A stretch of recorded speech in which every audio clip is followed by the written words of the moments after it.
I am 105 years old. My name is Eleanor Hayes. Some of you might be about to scroll past right now. Just another old woman talking, you might think. But please, wait just a moment. What I'm about to tell you is something no doctor, no family member, no one ever tells you until it's far too late. Please stay with me until the end. I was 19 years old when I went to war. It was the middle of World War II, and I was a field nurse. I stood in places where the gunfire never stopped, beside young soldiers who were taking their last breaths, boys who hadn't yet seen their 20th birthday, dying right in front of me. I held their hands. I heard their last words. Some of them called out for their mothers. Some of them couldn't say anything at all. That experience taught me something you won't find in any medical textbook, something no doctor will ever tell you. People think that living a long life is complicated, expensive medicine, the latest treatments, special superfoods. But what I learned over 105 years was none of that.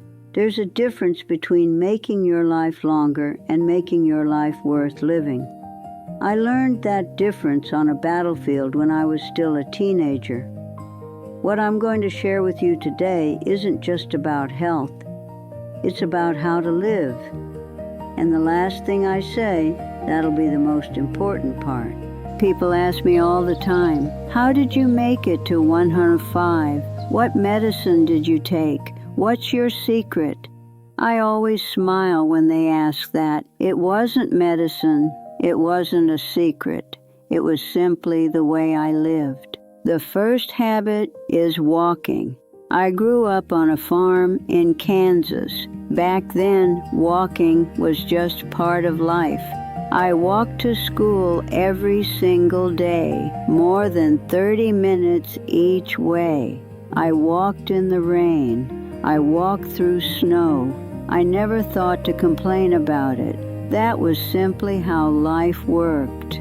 During the war, it was no different. The field hospital was large. I moved between patients all day long, back and forth, hour after hour. My feet ached, but I never stopped. There were people waiting. I couldn't count how many miles I walked in those years. After the war, when I became a rural nurse in a small town, I kept walking. On days when I had no car, I made house calls on foot. And even as I grew older, I walked through my garden, around my yard, down the road in the early morning quiet. I still walk every day.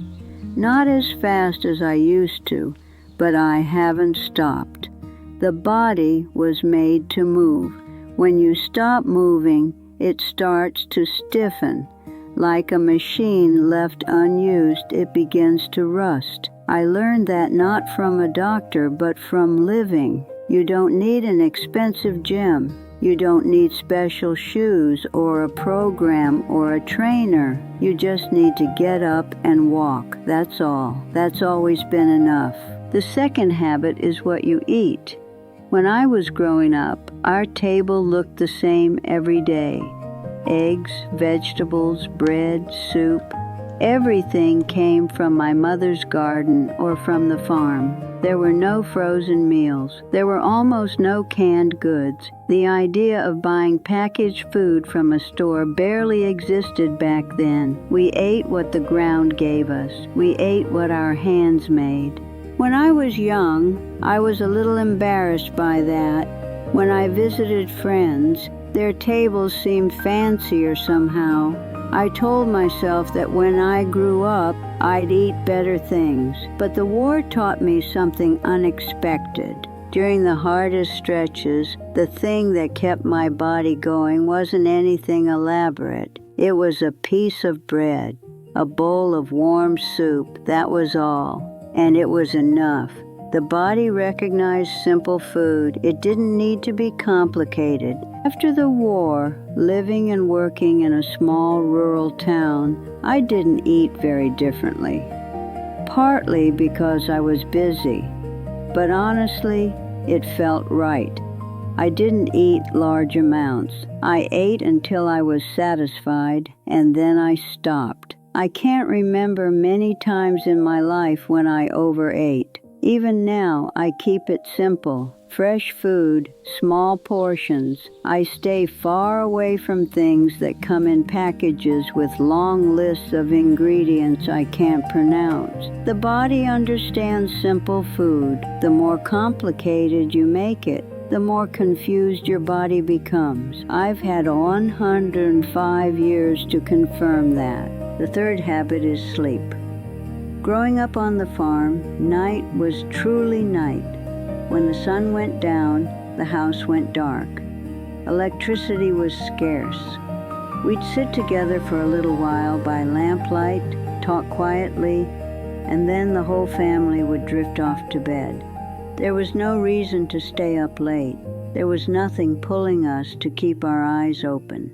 Sleep came naturally because we allowed it to. Looking back now, I understand what a gift that was. It was the war that taught me, in the most urgent way possible, just how much sleep matters.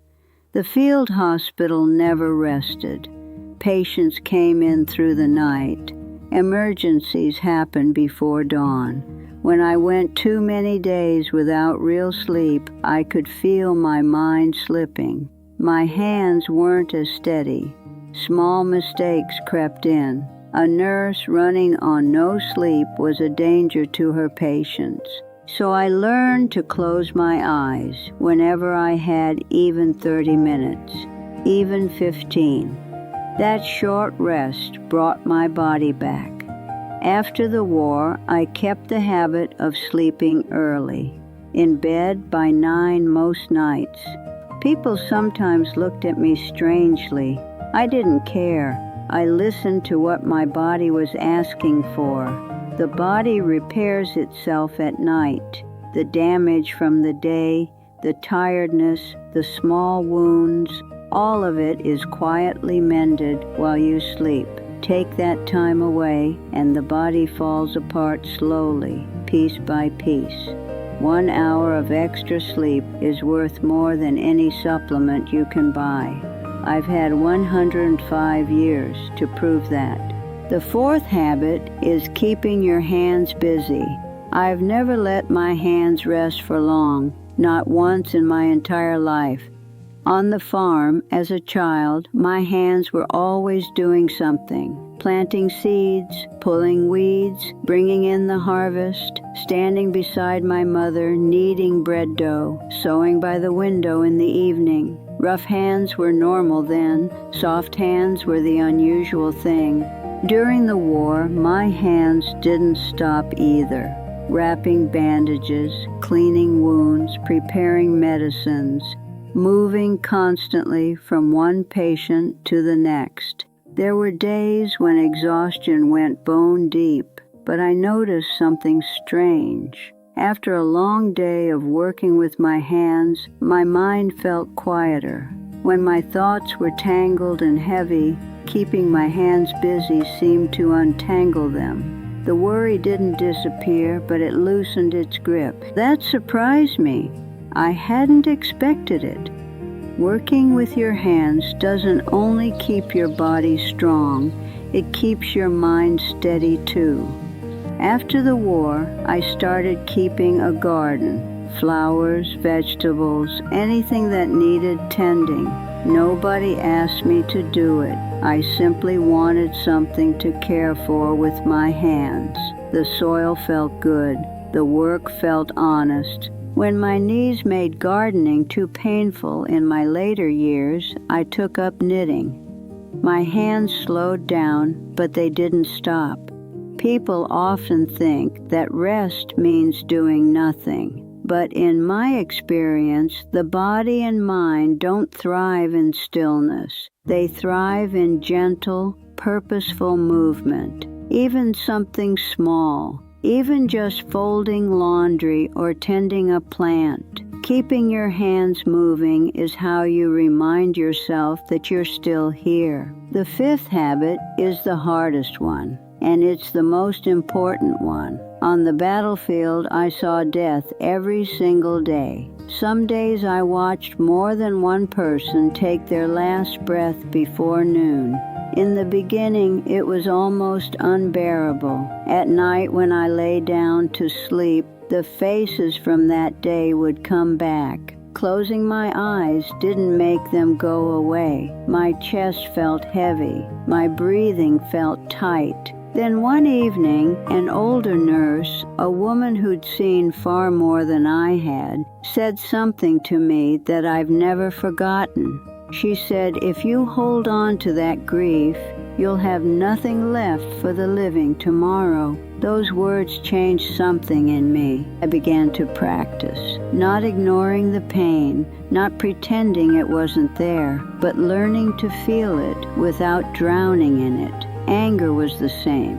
During the war, there was reason to be angry every single day. Senseless deaths, unfair things that had no good explanation. But I learned that carrying anger in my body was like carrying poison.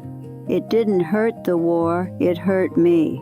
Over 40 years of working as a nurse, I watched this play out again and again. People who worried constantly aged faster than those around them. People who held on to bitterness for years broke down in body before their time. I saw it so many times that I stopped being surprised by it. When I was angry, I went outside and walked. When I was sad, I sat in the garden and put my hands in the soil. When my mind was full of worry, I went to bed early and let sleep take it. Simple responses, nothing complicated. When the mind is storming, make the body simple. The mind will follow. Peace isn't something you're born with. It's something you practice every single morning when you wake up and choose just for today to let go of what you can't change. People ask me what the secret is. I've shared 5 habits with you today. Walking every day, eating simple meals, sleeping early, working with your hands, keeping your mind calm. But I want to be honest with you now. There's something more important than all 5 of those things combined. On that battlefield, I watched hundreds of young people die. They were healthy, they were strong, they were decades younger than I am today. They didn't get to leave, and here I am, 105 years old. I don't know why I'm still here. Maybe it was luck, but here's what I do know. Living a long life isn't just about keeping your lungs breathing. It's about having a reason to open your eyes in the morning. It's about having someone you love, a garden to go back to, someone who's waiting for you. Over 40 years as a nurse, I watched people with very sick bodies find the strength to survive. And they almost always had one thing in common. They had a reason to live, someone they needed to get back to. And I watched people with perfectly healthy bodies fade away quietly. They were usually alone, nobody waiting, no reason to get up in the morning. Food keeps your body alive, but purpose keeps your life alive. So I want to ask you something before I go. This morning when you opened your eyes, did you have a reason to get up? Is there someone in your life today that you're grateful for? Is there somewhere you're glad to come home to tonight? If the answer is yes, then you already have the most important thing. Don't take it for granted, not for a single day. My name is Eleanor Hayes. I'm 105 years old. If this story reached you today, I hope you'll hit that subscribe button. I'm going to keep sharing these stories. Things I learned from a long life, things I understood too late, things I hope you'll know far earlier than I did. Go ahead and turn on that bell so you'll know when the next one comes. Thank you for staying with me until the end. It meant more than you know.